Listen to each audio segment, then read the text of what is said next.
नमस्कार, super prime time में आपका स्वागत है। आपके साथ मैं हूं Sumera Khan. Super prime time में हम आपको दिखाएंगे दुनिया भर की बड़ी और अहम खबरें, वर्ल्ड एक्सक्लूसिव और explosive news stories, world breaking news और वॉर ब्रेकिंग न्यूज जो आ रही है युद्ध के मैदान से। तो शुरुआत वॉर ब्रेकिंग न्यूज के साथ जो इस वक्त हमें युद्ध के मैदान से मिल रही है। रूस में यूक्रेन को सबसे बड़ा हवाई हमला देखने को मिला। 3 एयरबेस पर करीब 100 ड्रोन से हमला किया गया। इस हमले में रूस के 14 फाइटर जेट भस्म हो गए हैं। 13 रूसी फाइटर जेट को हमले में नुकसान पहुंचा है। एयरबेस पर 26 Su-34S और 3 Su-35 मौजूद थे जिस वक्त ये बड़ा हमला हुआ। रूस की धरती पर जो हमला हुआ है वो एक दिन में रूस के अंदर यूक्रेन का अब तक का सबसे बड़ा हमला है। यूक्रेनी सेना ने एक साथ रूस के 3 एयरबेस पर ड्रोन से बरसात कर दी। इसके बाद जो कुछ हुआ उसकी कल्पना किसी ने नहीं की थी। हमले के बाद रूस के 3 एयरबेस जिस तरह जल गए उससे पुतिन और उसकी सेना भड़क गई है। सवाल यह है कि अब पुतिन और उसकी सेना क्या करेगी? क्या रूस अब यूक्रेन का वजूद मिटाने वाला अभियान शुरू करने जा रहा है?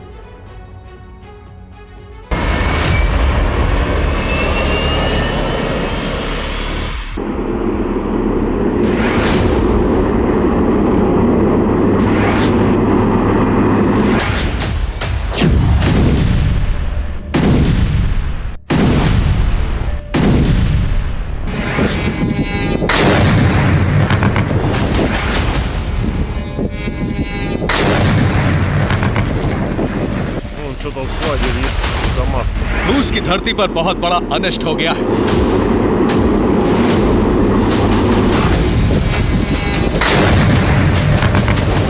रूस में वो हो गया है जिसकी कल्पना किसी ने नहीं की है।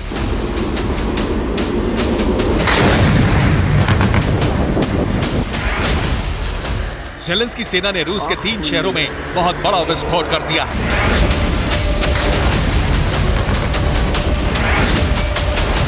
यूक्रेन ने 24 घंटे के अंदर रूस में 100 से ज्यादा ड्रोन की बरसात की और इसी के साथ रूस के 3 एयरबेस पर बहुत बड़ा विध्वंस हो गया।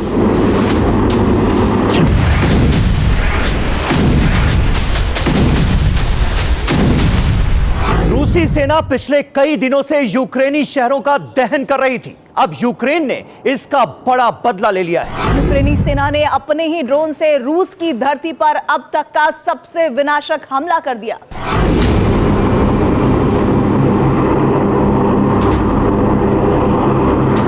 यूक्रेनी सेना ने 100 ड्रोन दागकर रूस में कहा कितनी तबाही मचाई। अब इसे सिलसिलेवार तरीके से समझिए।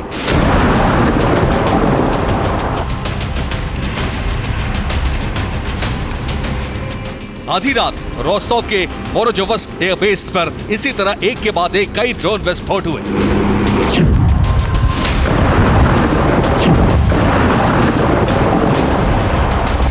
यूक्रेन ने ड्रोन से उन हैंगरों को टारगेट किया जहां रूसी एयरफोर्स के फाइटर जेट खड़े थे।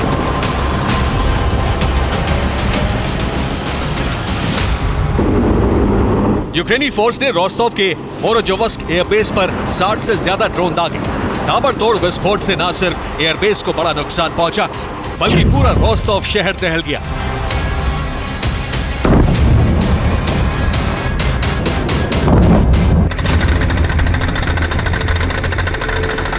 यूक्रेनी ड्रोन को इंटरसेप्ट करने के लिए रूस ने एयर डिफेंस से मिसाइल फायर की। इसके साथ ही एंटी एयरक्राफ्ट गन से भी भीषण फायरिंग की गई।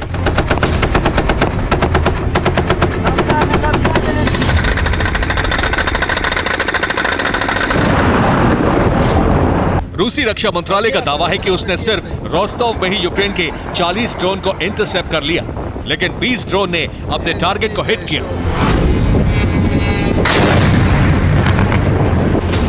यानी 20 ड्रोन ने मोरोजोवस्क एयरबेस पर एक के बाद एक 20 धमाके किए।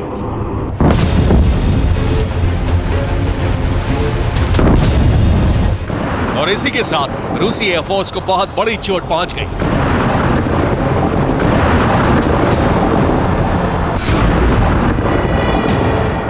रोस्टोव में यूक्रेन ने रूस की ऑयल डिपो पर भी हमला किया। आसमान से एक के बाद एक कई ड्रोन गिरे। उसके बाद क्या हुआ इसका प्रमाण तस्वीरें दे रही हैं।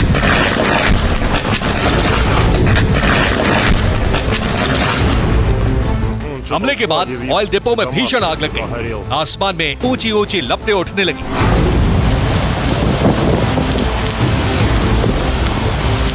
इस दृश्य को जिस किसी ने भी देखा वो दंग रह गया। कुछ ही देर में पूरा ऑयल डिपो जलकर खाक हो गया।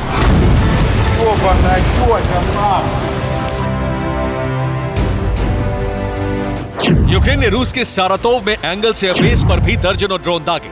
यहां रूस के परमाणु स्ट्रैटेजिक बॉम्बर तैनात हैं।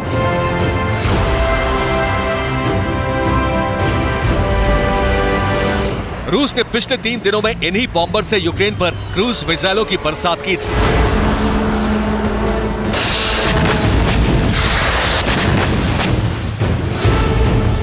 यूक्रेन ने एंगल्स एयरबेस पर इसीलिए ड्रोन विस्फोट किए। यहां भी रूसी सेना को बहुत बड़ा जख्म मिला है।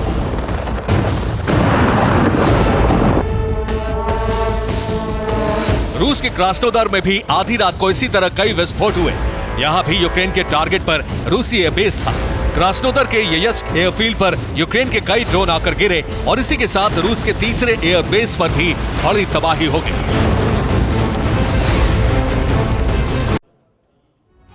यूक्रेन के हमले में किस एयरबेस पर यूक्रेन को कितना नुकसान हुआ है, अब इसे समझिए।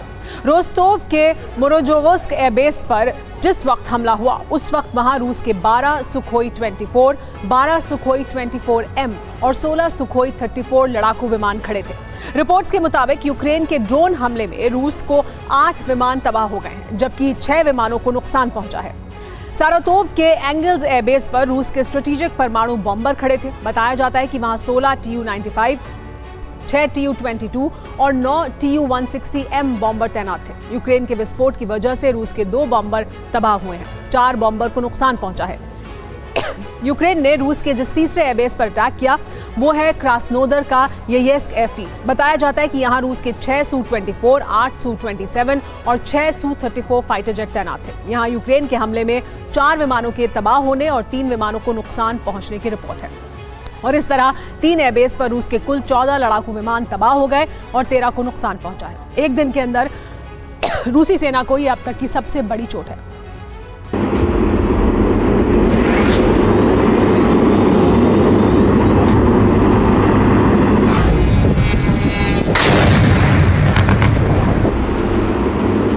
यूक्रेन ने आधी रात को जो हमले किए वो अपने स्वदेशी ड्रोन से किए। इस ड्रोन को यूक्रेन ने युद्ध शुरू होने के बाद खुद ही विकसित किए हैं। इस ड्रोन का नाम है फैल्कन 300।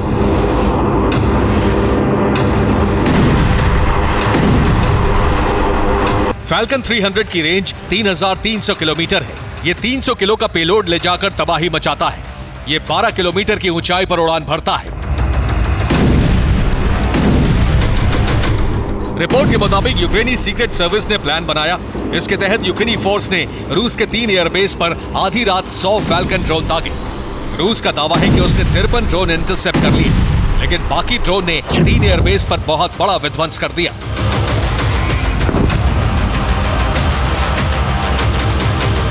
यूक्रेन ने जिस फैल्कन ड्रोन से हमला किया उसकी रेंज 3300 किलोमीटर है। इस ड्रोन की जद में रूस के वो 3 शहर आते हैं जहां यूक्रेन ने हमला किया। यूक्रेन ने रोस्तोव में खार्किव से हमला किया। खार्किव से रोस्तोव की दूरी 550 किलोमीटर है। सारातोव के बेस पर भी यूक्रेन ने खार्किव से ही हमले किए। खार्किव से सारातोव की दूरी 880 किलोमीटर है, जबकि यूक्रेन ने क्रास्नोदर में हमला मारियोपोल से किया। मारियोपोल और क्रास्नोदर की दूरी 456 किलोमीटर है। यूक्रेन के हमले में रूसी सेना को बहुत बड़ा नुकसान हुआ है। इससे क्रेमलिन बौखला गया है। पुतिन सेना का प्रतिशोध शुरू हो गया है। खार्किव से लेकर कीव तक विनाश की नई लहर शुरू हो गई है। यूक्रेन ने रूस के 3 एयरबेस पर तबाही मचाई तो रूस ने खार्किव में बहुत बड़ी एयर स्ट्राइक कर दी।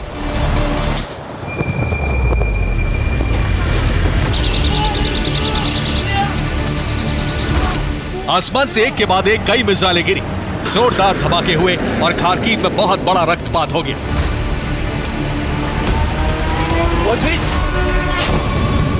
रूस की मिसाइलें रिहायशी इलाके में आकर गिरी। खार्किव की कई इमारतें तबाह हो गई। हमले में 4 लोग मारे गए, 12 लोग घायल हैं।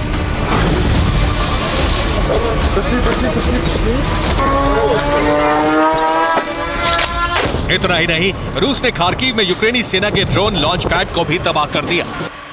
यह रूसी प्रतिशोध की शुरुआत भर है। विनाश का असली और सबसे बड़ा बवंडर अब आएगा। आधी रात को पुतिन सेना ऐसा आक्रमण करेगी कि यूक्रेनी सेना आत्मसमर्पण को मजबूर हो सकती है। Bureau report, TV9 Bharatvarsh. और इस वक्त की बड़ी खबर जो युद्ध के मैदान से आ रही है वो ये कि रूस पर हुए हवाई हमले का लेटेस्ट अपडेट सामने आ गया है। क्षतिग्रस्त विमान की आग बुझाने का काम जारी है। 14 फाइटर जेट अभी भी झुलस रहे हैं, ये जानकारी मिल रही है। सेना के साथ सिविल फायर ब्रिगेड भी लगाई गई है ताकि आग को बुझाया जा सके।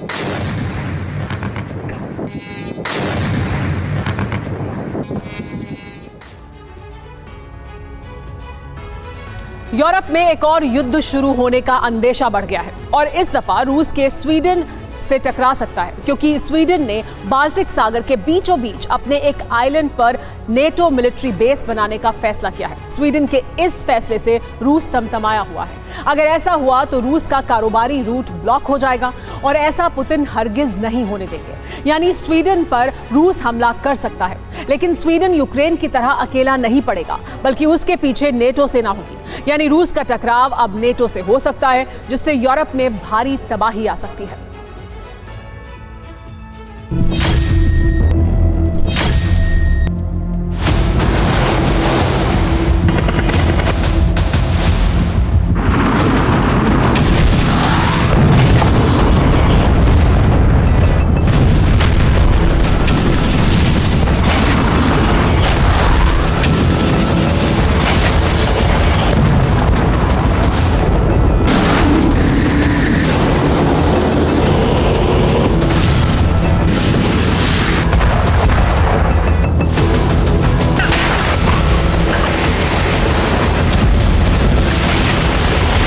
बाल्टिक में बादशाहत का ख्वाब देख रहे रूस के लिए एक बुरी खबर है, जिसके बाद बाल्टिक में युद्ध के शोले भड़क सकते हैं।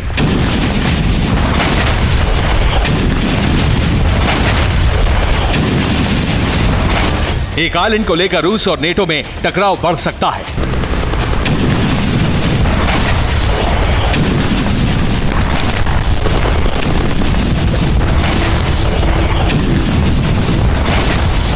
हालात इतने गंभीर हो सकते हैं कि रूस स्वीडन पर हमला कर सकता है।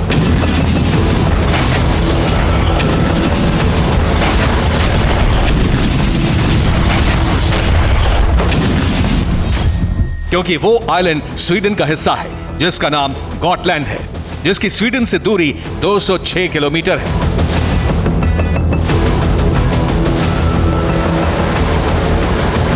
अब स्वीडन ने नेटो से कहा है कि गॉटलैंड पर नेटो बेस बनाए, जिससे रूस की बाल्टिक में एंट्री को पूरी तरह रोका जा सके। स्वीडन को ऐसा करने के लिए पेंटागन ने उकसाया है। ये ठीक वैसा ही ब्लूप्रिंट है जैसा अमेरिका ने बाइडेन पर अप्लाई किया था। अब बाल्टिक में स्वीडन रूस से टकराने को तैयार है। इसके लिए गॉटलैंड आइलैंड पर नेटो बेस बनाकर रूस को काउंटर करने वाला है।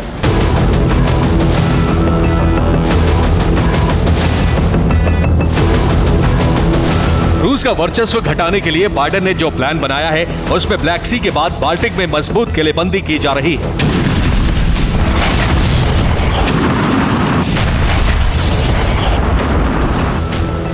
एक तरफ स्वीडन ने Baltic strategic outpost security war drill शुरू कर दी है, वहीं बाल्टिक से लगने वाले तमाम नेटो देश अलर्ट मोड पर आ गए हैं। अगर रूस की तरफ से कोई हमला होता है तो सभी एक साथ मिलकर रूस में तबाही मचा देंगे।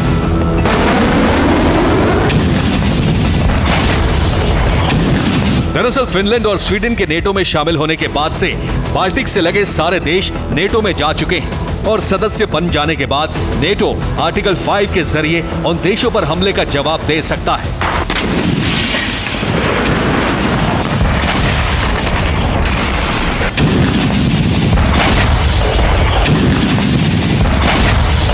रूस बौखलाकर हमला जरूर कर सकता है, क्योंकि गॉटलैंड पर नेटो बेस बनने का मतलब है रूस को चुनौती। बाल्टिक से लगे दोनों रूसी बेस कैलिनग्राद और सेंट पीटर्सबर्ग गॉटलैंड के निशाने पर आ जाएंगे। सेंट पीटर्सबर्ग रूस का इकलौता नेवल बेस है जो बाल्टिक से जुड़ता है और यहीं से एक रूट भी है जो नॉर्थ सी तक जाता है। गॉटलैंड की सेंट पीटर्सबर्ग से दूरी 620 किलोमीटर है, जहां से होकर रूस का कारोबारी रूट भी है। जो रूस से आगे गल्फ ऑफ फिनलैंड होते हुए बाल्टिक सी में गॉटलैंड के पास से आगे डेनमार्क तक पहुंचता है, वहां से आगे नॉर्थ सी तक जाता है।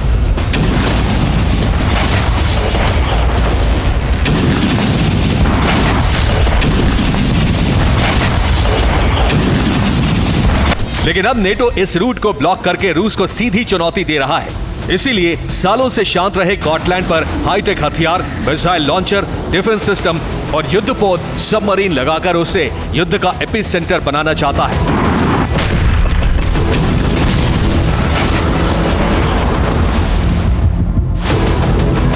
इसके लिए बाल्टिक में नेटो ने ऑपरेशन शुरू कर दिया है। डिफेंडर ड्रिल की जा रही है। इस दौरान डेनमार्क के युद्धपोत का हार्पून मिसाइल सिस्टम एक्टिवेट हुआ, लेकिन मिसाइल फायर नहीं हुई। युद्धपोत में विस्फोट का खतरा हो गया, जिससे बाल्टिक का समुद्री इलाका 6 घंटे के लिए बंद रहा।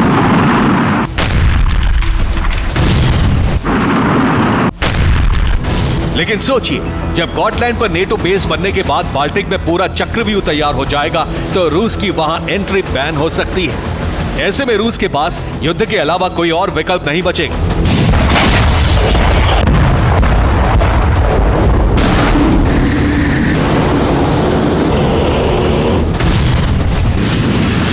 यानी बाल्टिक धधकेगा, जिसका वॉर सेंटर गॉटलैंड होगा। बाल्टिक सागर में बीचों बीच गॉटलैंड आइलैंड पड़ता है। गॉटलैंड पर नेटो मिलिट्री बेस बनाकर रूस का कारोबारी रूट ब्लॉक करना चाहता है, क्योंकि बाल्टिक से लगे सारे देश नेटो सदस्य हैं, जिसमें जो घेरा तैयार होगा वो गॉटलैंड से शुरू होकर बाल्टिक देशों से होते हुए पोलैंड तक जाएगा।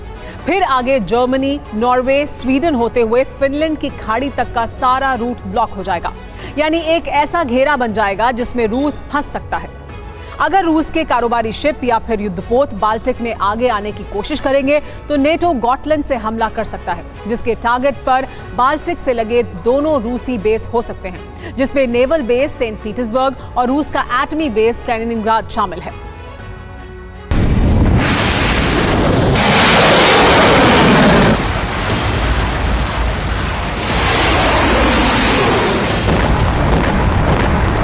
बाल्टिक में नेटो की बढ़ती ताकत को देखते हुए 2 दिन पहले रूस ने एक बड़ा फैसला लिया।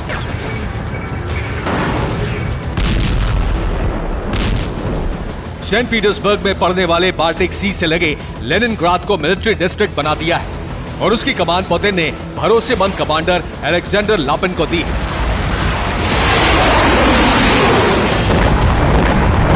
जिससे युद्ध की स्थिति में वहां से बाल्टिक पर निगरानी रख सके। उधर गॉटलैंड के अलावा नेटो देश स्पेशल बाल्टिक फोर्स बनाने जा रहे हैं, जिसमें बाल्टिक में मौजूद तमाम नेटो देशों की सेना शामिल होगी।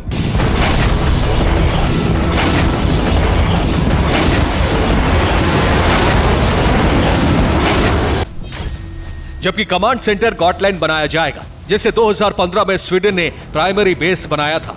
उस वक्त विध्वंसक हथियारों की तैनाती नहीं की थी, लेकिन अब नेटो युद्धपोत और सबमरीन के अलावा डिफेंस सिस्टम भी लगाने जा रहा है।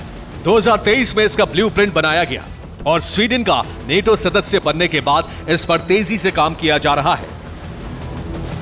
गॉटलैंड को लेकर स्वीडन की चिंता की वजह है, क्योंकि गॉटलैंड की भौगोलिक स्थिति उसे बाल्टिक में काफी अहम बनाती है। बाल्टिक के बीचों बीच पड़ने वाले गॉटलैंड की दूरी रूस के एटमी बेस कैलिनिनग्राद से महज 330 किलोमीटर है। सोचिए, जब बाल्टिक सी में कैलिनिनग्राद के बाद गॉटलैंड भी रूस के पास पहुंच जाएगा तो नेटो देशों में हड़कंप मचना तय है। इसके जरिए रूस बाल्टिक देशों का कनेक्शन पूरी तरह उत्तरी यूरोप के दूसरे देशों और नॉर्थ सी से काट सकता है। ऐसी स्थिति में रूस दबाव बनाकर उनका विलय करा सकता है, लेकिन यह बिना गॉटलैंड पर कब्जा किए संभव नहीं। Bureau report, TV9 Bharatvarsh. और इस बीच इस वक्त की बड़ी खबर, रूसी एयरबेस पर हमले की लेटेस्ट अपडेट। तबाह फाइटर जेट के मलबे की सफाई शुरू हो गई। हमले में कई वायु सैनिकों की मौत की आशंका जाहिर की जा रही है। रूसी वायुसेना प्रमुख एंगल्स बेस रवाना हो गए हैं।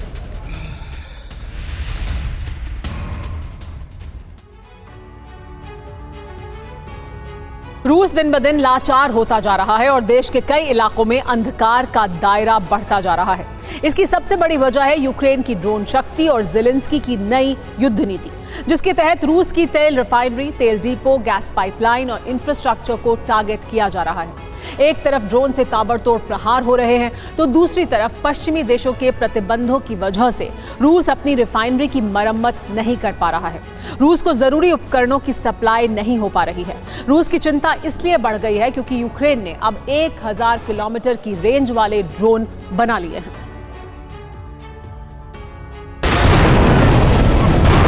ये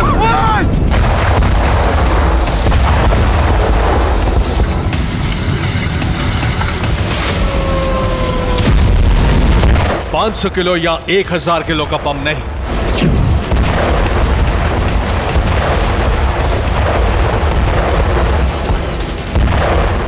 स्कंदर या ज़िरकॉन जैसी मिसाइल भी नहीं,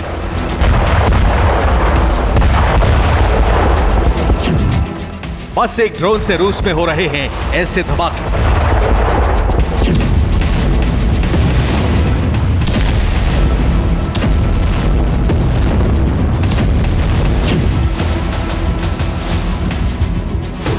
यूक्रेन के ड्रोन ऑपरेटर्स ने सिर्फ रिमोट से तोड़ा है रूसी एयर डिफेंस हैंडलर्स का गुरूर।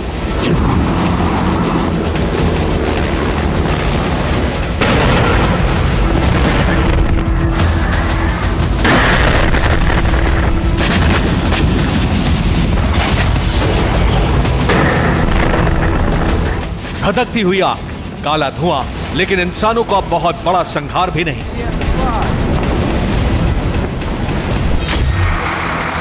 यूक्रेन के इस वॉर प्लान ने रूस को भीतर से खोखला करना शुरू कर दिया है।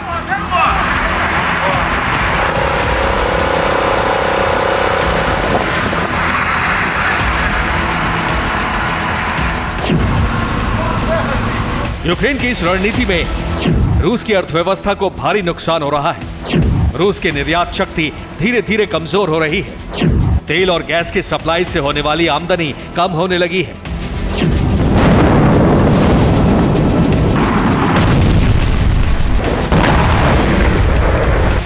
यूक्रेन के पास इस वक्त हथियारों की भारी किल्लत है। ना एयर डिफेंस की मिसाइलें हैं, ना आर्टिलरी के लिए गोला बारूद। लेकिन मुश्किल हालात में यूक्रेन की सबसे बड़ी ताकत बना है ड्रोन।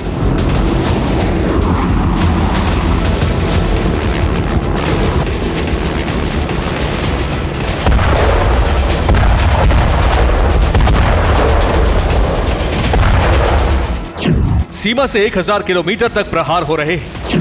S-400 जैसे एयर डिफेंस नाकाम साबित हुए। तेल का भंडार कुछ घंटों में नष्ट हो गया। रिफाइनरी हमेशा के लिए बंद कर दी गई। यूक्रेन के घातक ड्रोन्स ने वो कर दिखाया है जो ब्रिटिश मिसाइलें नहीं कर सकी।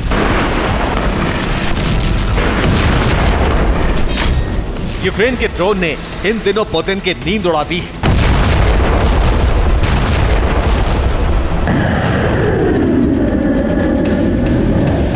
दुनिया में S-400 एयर डिफेंस की क्षमता सवालों में घिरने लगी है।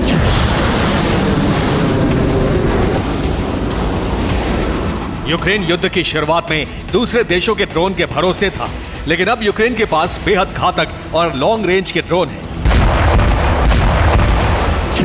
ड्रोन भले ही मिसाइल जैसा शक्तिशाली नहीं है, लेकिन यूक्रेन ने जो टारगेट चुना है उसे भस्म करने के लिए एक चिंगारी ही काफी होती है।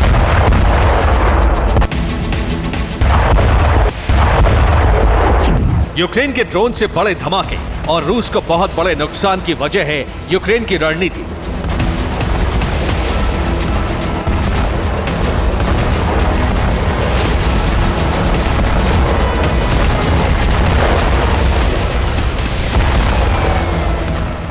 ज़ेलेंस्की ने ड्रोन से ऐसे ठिकानों को टारगेट किया जहां धमाके के लिए एक चिंगारी ही काफी होती है।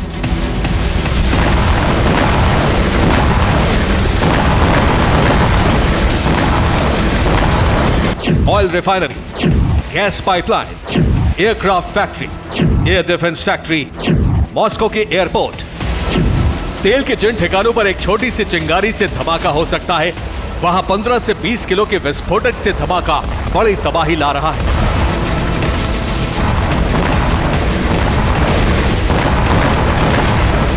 लेकिन किसी ऑयल रिफाइनरी को बनाने में कई महीनों का वक्त लगता है और भारी भरकम खर्च आता है।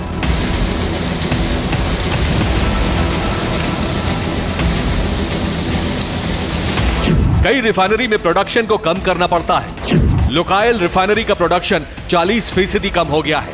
प्रतिबंधों की वजह से रिफाइनरी की मरम्मत मुश्किल है।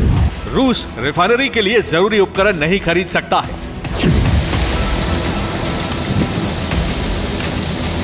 एक रिपोर्ट के मुताबिक रूस में रिफाइनरी बनाने के लिए अमेरिकी और यूरोपियन कंपनी की मदद ली गई थी, लेकिन युद्ध के बाद पश्चिमी देशों के प्रतिबंधों की वजह से रूस अब मदद नहीं ले सकता। यूक्रेन पर हमले के बाद अमेरिकी इंजीनियरिंग कंपनी और कई विदेशी कंपनी रूस से जा चुकी हैं।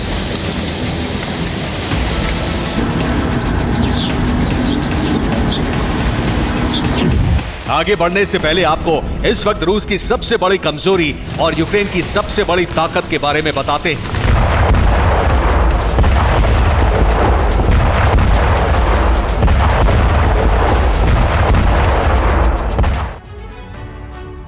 युद्ध में रूस के भीतर अब तक ऐसे हालात नहीं बने जैसे अब बने हैं। एक तरफ एयरबेस पर हमला तो दूसरी तरफ पिछले कई दिनों से रूस की ऑयल रिफाइनरी, तेल डिपो और गैस पाइपलाइन पर हमले जारी हैं। रिपोर्ट के मुताबिक यूक्रेन रूस की 14% रिफाइनरी को नष्ट कर चुका है। रूस के लिए सबसे बड़ी चिंता यूक्रेनी ड्रोन की रेंज की है। यूक्रेन अब 1000 किलोमीटर दूर तक प्रहार करने में सक्षम है। मॉस्को के करीब तक हमले हो रहे हैं। रूस ने बॉर्डर पर S-400 एयर डिफेंस सिस्टम की तैनाती बढ़ा दी है। अब पहले के मुकाबले कई एयर डिफेंस लगाए गए हैं, लेकिन यूक्रेन हमलों में कामयाब हो रहा है।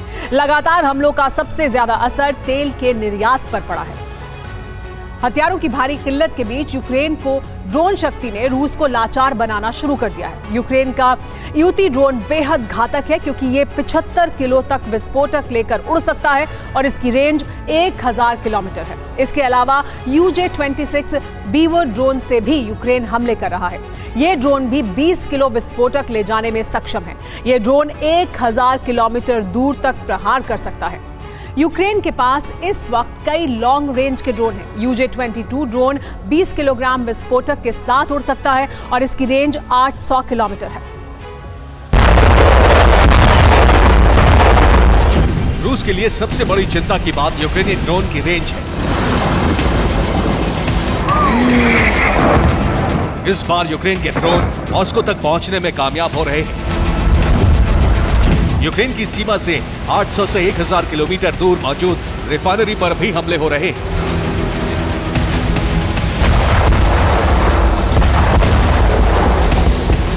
एक रिपोर्ट में दावा किया जा रहा है कि यूक्रेन रूस की कुल रिफाइनरी में से आधे को भस्म कर चुका है।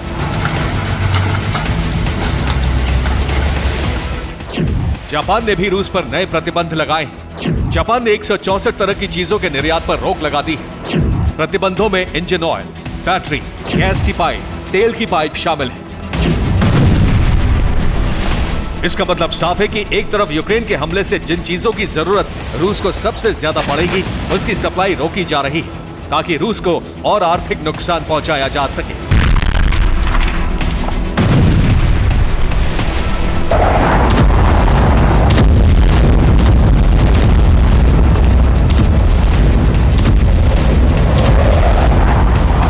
नेटो ने ऐलान किया है कि रूस के अहम सेक्टर पर हमला करने के लिए यूक्रेन को हथियार दिए जाते रहेंगे। हालांकि अमेरिका ने साफ कर दिया है कि रूस की तेल रिफाइनरी पर हमलों में यूक्रेन की किसी तरह की मदद नहीं की जा रही है।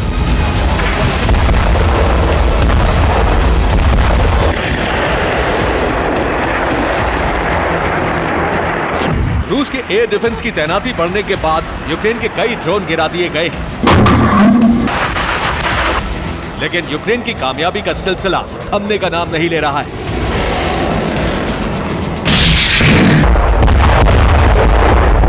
यूक्रेन के कारखानों में तेजी से ड्रोन का प्रोडक्शन चल रहा है और यूक्रेन के पास अब भारी विस्फोटक ले जाने वाले ड्रोन भी हैं। यूक्रेन काउंटर अटैक से रूस का मिशन और तेज हो गया है। रूस यूक्रेन पर बड़े हमले कर रहा है।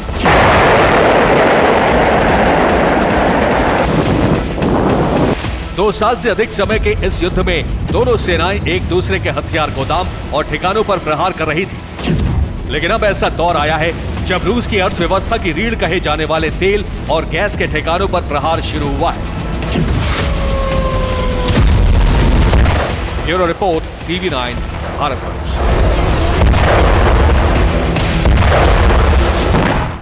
इस वक्त की बड़ी खबर रूसी एयरबेस अटैक पर यह जानकारी सामने आ रही है। रूस एयरबेस के तेल डिपो तक पहुंच गई है आग। जलते विमान में विस्फोट से यह आग और ज्यादा फैल गई है। 13 रूसी विमानों में अब भी निकल रही हैं लपटें। तस्वीरें हम आपको दिखा रहे हैं कि किस तरह से इस वक्त भी लपटें निकल रही हैं। 13 रूसी विमानों से लगातार जो आग है वो फैलती जा रही है।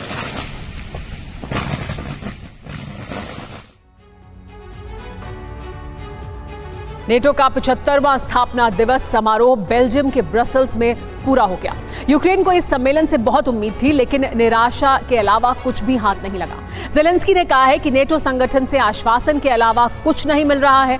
जंग में यूक्रेन लगातार पिछड़ता जा रहा है। ऐसे हालात में जंग जितनी मुश्किल हो जाएगी, नेटो सम्मेलन में एक बार फिर ये भरोसा तो दिया गया है कि यूक्रेन नेटो का सदस्य बनेगा, लेकिन कब बनेगा इसकी कोई समय सीमा नहीं दी गई है। इस बात से यूक्रेन नाराज है और लिथुआनिया के विदेश मंत्रालय ने कहा है कि नेटो यूक्रेन से केवल अपने स्वार्थ ही सिद्ध कर रहा है। अगर हथियार नहीं दिए गए तो यूक्रेन ही कई नेटो देशों का अस्तित्व खतरे में आ जाएगा।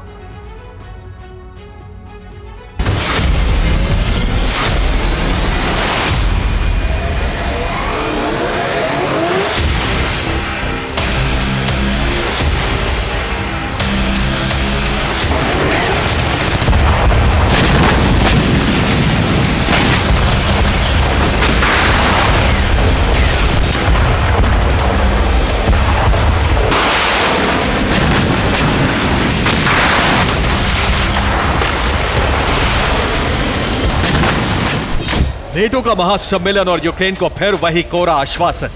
जब भी ये सवाल आता है कि यूक्रेन नेटो का सदस्य कब बनेगा, हमेशा यही जवाब दिया जाता है कि नेटो संगठन के बाकी सदस्य देश ये तय करेंगे कि यूक्रेन को साथ जोड़ने का सही समय कब है, ये कब किया जाएगा।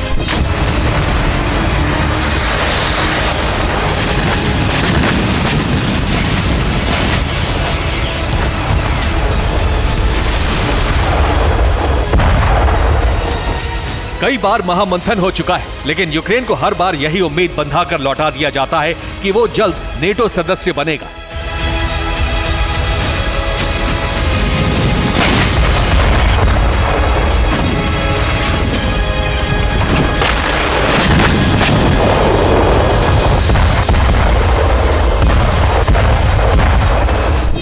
इसी एक उम्मीद में यूक्रेन रूस के साथ जंग लड़ रहा है, लेकिन जंग में टिके रहना भी यूक्रेन के लिए अब मुश्किल हो चुका है।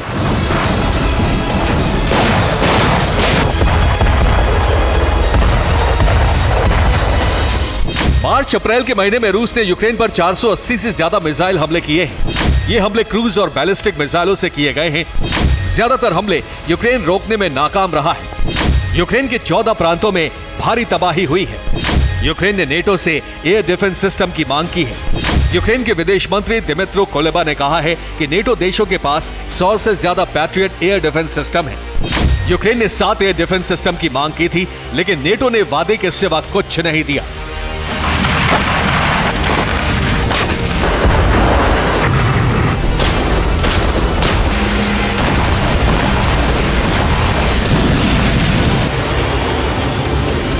दरअसल यूक्रेन के मौजूदा एयर डिफेंस सिस्टम या तो नष्ट हो चुके हैं या फिर उनकी मिसाइलें खत्म हो चुकी हैं। यूक्रेन ने ब्रसेल्स समिट में भी यही मुद्दा उठाया, लेकिन इस बार भी एयर डिफेंस सिस्टम देने पर ठोस कदम नहीं उठाया गया। यूक्रेन को एयर डिफेंस सिस्टम से ज्यादा जरूरत सैन्य मदद की है। नेटो भी इस बात को जानता है और यूक्रेन इसीलिए जल्दी सदस्यता लेने पर जोर दे रहा है। यूक्रेन के पास सैनिकों की जबरदस्त कमी है।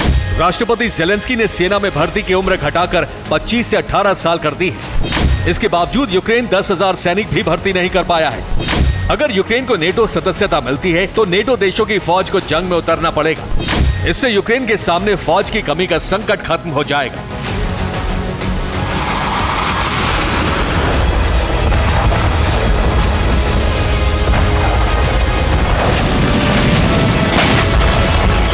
लेकिन ब्रसेल्स के सम्मेलन में अमेरिका ने सिर्फ सदस्यता का भरोसा ही दिया है और साथ ही नेटो प्रमुख ने यह भी इशारा दे दिया है कि युद्ध में नेटो सेना नहीं उतरने वाली।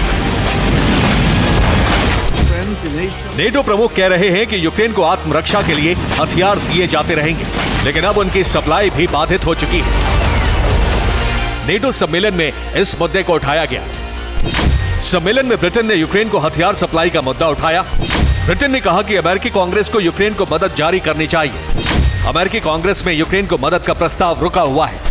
ब्रिटेन ने कहा है कि अमेरिकी कांग्रेस जल्द प्रस्ताव पर मुहर लगाए।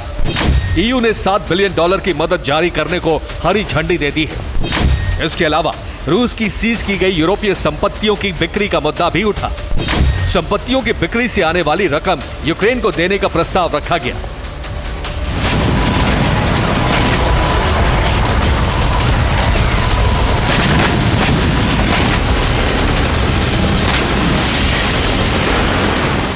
नेटो समिट में यूक्रेन को मदद देने के नाम पर एक बार फिर वही कार्रवाई दोहराई गई जो बीते साल विल्नियस की समिट में की गई थी। एक बार फिर यूक्रेन के साथ खड़े रहने की शपथ दोहराई गई।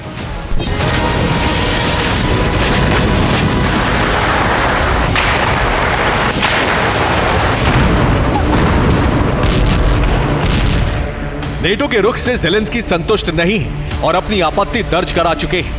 लेकिन सिर्फ यूक्रेन ही नहीं, अब नेटो के सदस्य बाल्टिक देश भी नेटो के रुख से चिंतित हैं। दरअसल यूक्रेन के साथ रूस सुवाल्की गैप पर कब्जा करने का युद्ध छेड़ सकता है। सुवाल्की गैप के करीब बाल्टिक देश लिथुआनिया, लातविया और एस्टोनिया है। तीनों देशों को खतरा है कि सुवाल्की गैप की जंग में रूस उनकी जमीन पर हमला कर सकता है। इस हमले की आशंका को देखते हुए लिथुआनिया ने कड़ा रुख अपनाया है।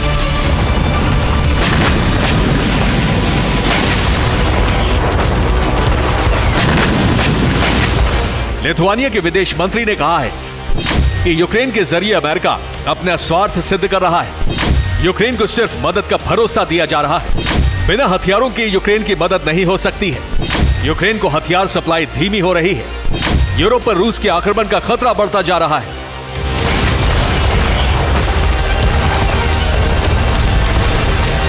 यह सच है कि साथ, समर्थन और भरोसे के वादों से जंग नहीं जीती जा सकती। जंग लड़ने के लिए हथियार जरूरी है। यूक्रेन को प्रस्तावित मदद अमेरिकी कांग्रेस में अटकी है। यूरोप के नेटो देश यूक्रेन को एयर डिफेंस सिस्टम नहीं दे रहे हैं। सैनिकों की कमी के चलते यूक्रेन कमजोर पड़ रहा है।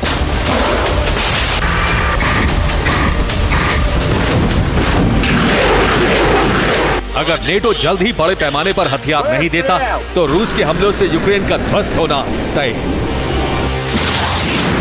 Bureau report, TV9 Bharat.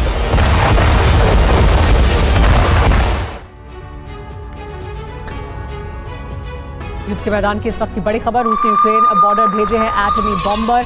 आज रात यूक्रेन पर भीषण बमबारी की आशंका जाहिर की जा रही है। कीव में बमबारी के डर से आपातकाल घोषित कर दिया गया है। ज़ेलेंस्की और उनकी कैबिनेट ने कीव छोड़ा है, ये जानकारी मिल रही है।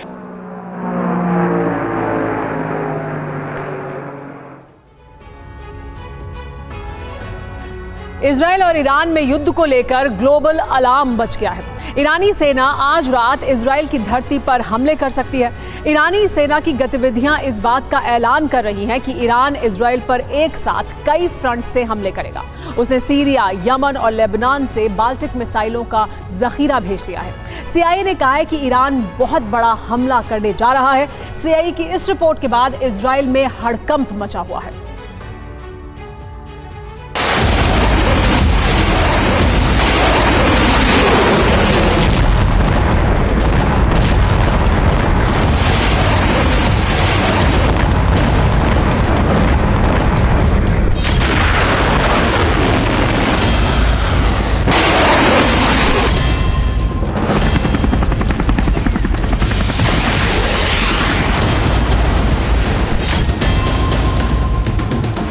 अरब में तीसरे विश्व युद्ध का महाविस्फोट होने जा रहा है।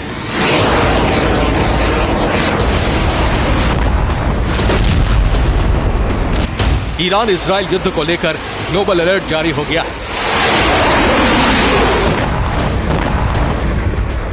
रईसी और उनकी सेना ने कई मोर्चों से हमले की तैयारी कर ली है।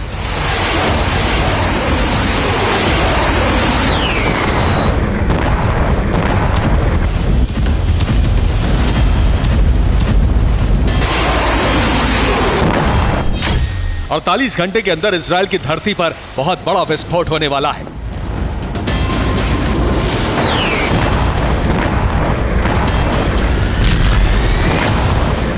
इजराइल पर हमला होगा और इसी के साथ तीसरा विश्व युद्ध शुरू हो जाएगा।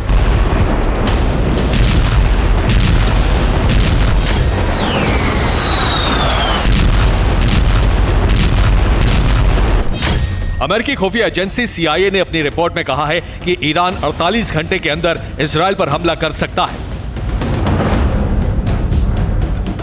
इराक और सीरिया से जो तस्वीरें आई हैं वो इस बात का सबूत है कि ईरान इजराइल पर बहुत बड़ा आक्रमण करने वाला है।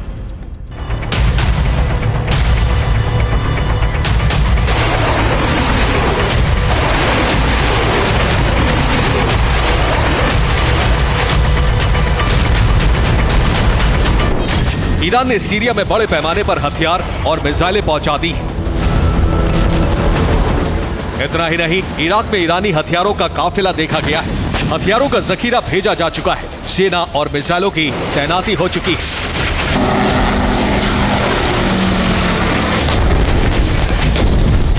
अब रईसी और उनकी सेना अरब विनाश का बटन दबाने जा रही है।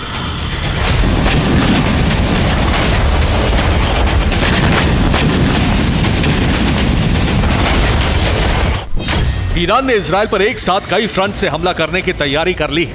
ईरान सीरिया से गोलन हाइट्स पर हमला कर सकता है। सीरिया में हथियार इसीलिए भेजे गए हैं। यमन से भी इजराइल में विस्फोट हो सकते हैं। ईरान हूती से हमले करवा सकता है।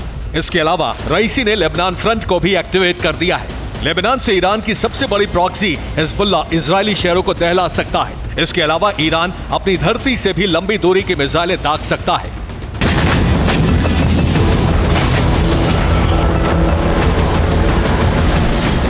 रिपोर्ट्स के मुताबिक ईरान ने अपने सभी फ्रंट पर बैलिस्टिक मिसाइलों का जखीरा भेज दिया है। हमला किसी भी वक्त शुरू हो सकता है। CIA के अलर्ट के बाद इजराइल में खलबली मची हुई है।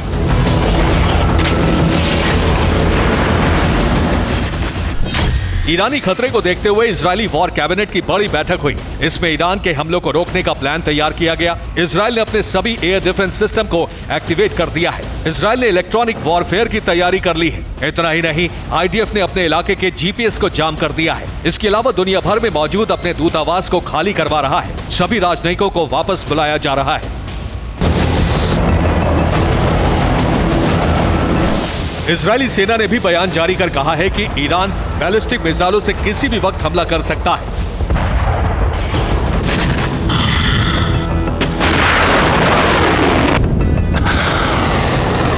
लेकिन लोगों को डरने की जरूरत नहीं है। इजरायली एयर डिफेंस ईरान के हमलों को नाकाम करने के लिए पूरी तरह तैयार है।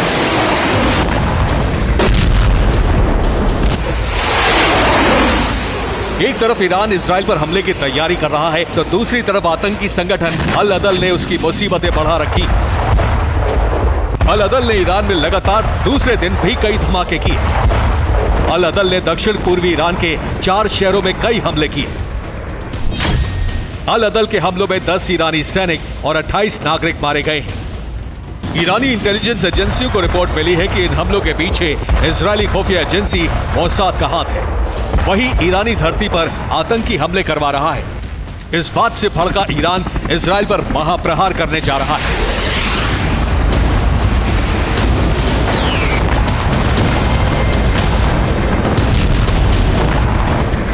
Bureau report, TV9 Bharat.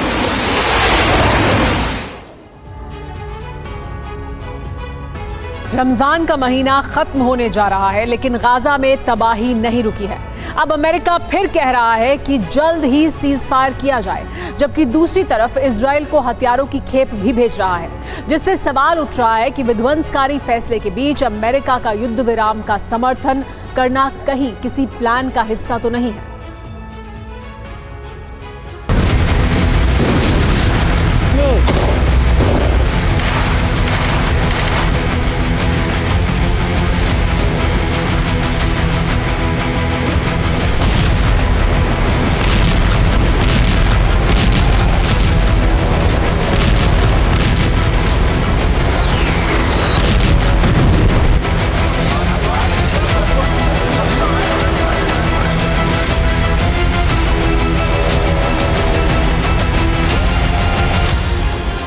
माह रमजान में इतनी तबाही, इतना विध्वंस।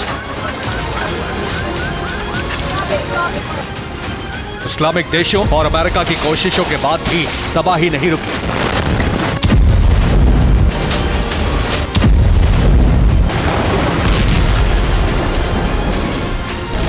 एक तरफ गाजा में बमबारी जारी है, दूसरी तरफ अल-अक्सा में आईडीएफ ने आंसू गैस के गोले दागे। यानी नेतन्याहू का फरमान है कि कितना भी खून खराबा हो, ये विध्वंस रुकना नहीं चाहिए। अल-अक्सा मस्जिद पर नमाज के लिए आए लोगों की पुलिस से भिड़ंत हो गई। ये उसी की तस्वीरें हैं। तबाही का दायरा इतना ज्यादा है कि राहत सामग्री लेने पहुंचे लोगों पर भी गोलियां बरसाई गई। इस वीडियो में देखिए, जब पैराशूट से खाने पीने की चीजों के पैकेट गिराए गए तो उन्हें लेने के लिए फिलिस्तीनी पहुंचने लगे। इतने में उन पर गोलियां बरसाती गई। एक एक करके कई लोगों को मौत की नींद सुला दिया गया। इसके अलावा अमेरिका का दोहरा रवैया भी सामने आया है। एक तरफ तुरंत युद्ध विराम लगाने के लिए इजराइल पर दबाव बना रहा है। अमेरिकी प्रेसिडेंट जो बाइडेन ने इजरायली पीएम नेतन्याहू से फोन पर 40 मिनट बात भी की, जिसमें बेंजामिन नेतन्याहू से कहा युद्ध विराम का ऐलान जल्द होना चाहिए। गाजा में बेकसूरों पर हमले तुरंत रोके जाएं। इस काम में देरी बंधकों की जिंदगी पर भारी पड़ सकती है। अमेरिका युद्ध विराम के लिए भी कह रहा है। वहीं दूसरी तरफ अमेरिका ने विध्वंसक बमों की खेप भेजने का ऐलान कर दिया है। अमेरिका 1000 MK-80 और 1000 MK-82 बम की खेप भी भेज रहा है।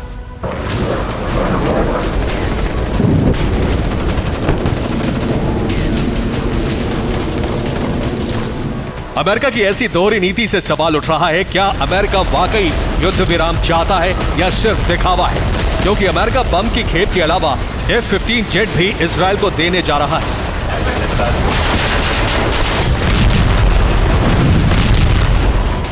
कहीं ऐसा तो नहीं अमेरिका इजराइल मिलकर किसी बड़ी तबाही की तैयारी में है?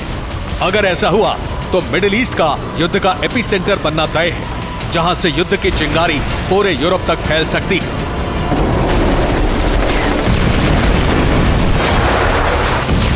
Bureau report, TV9 Bharat.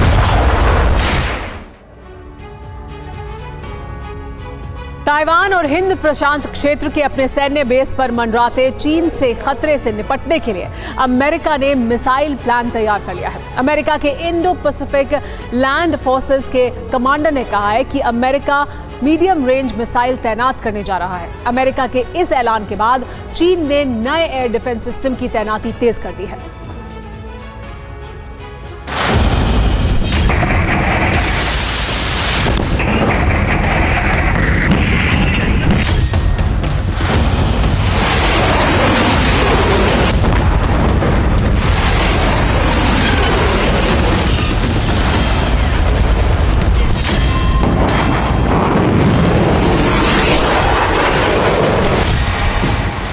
Hind प्रशांत क्षेत्र में अमेरिका और चीन का टकराव।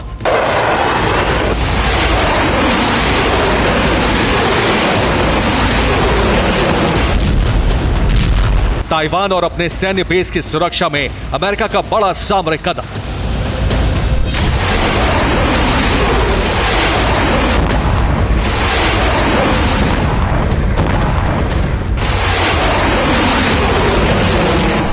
पेंटागन ने ऐलान कर दिया है कि चीन के बढ़ते हुए खतरे से निपटने के लिए हिंद प्रशांत क्षेत्र में अमेरिका मीडियम रेंज बैलिस्टिक मिसाइलें तैनात करने वाला है।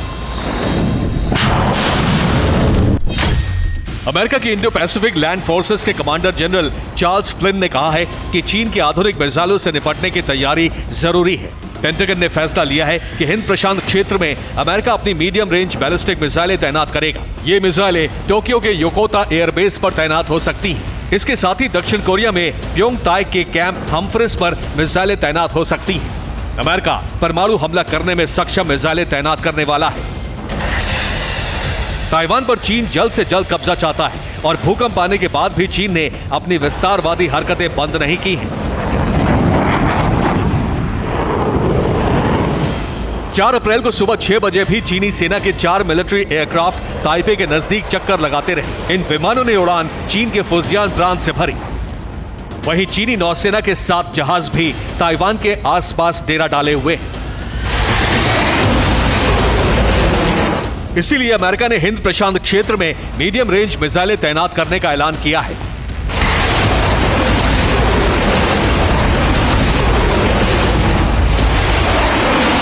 अमेरिका के इस फैसले के बाद पीएलए भी एक्शन मोड में आ गया है। चीन ने अपने तटीय इलाकों में नए एयर डिफेंस सिस्टम की तैनाती बढ़ा दी है।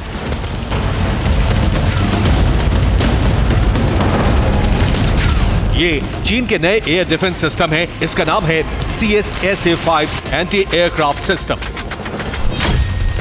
चीन का CSSA-5 anti aircraft system tank जैसे चेन सिस्टम पर चलता है। इस सिस्टम से हमलावर एयरक्राफ्ट, मिसाइलें और ड्रोन ध्वस्त किए जा सकते हैं। ये 122 mm के गोले फायर करता है। चीन का ये सिस्टम 1 मिनट में 300 से ज्यादा गोले फायर करता है। चीन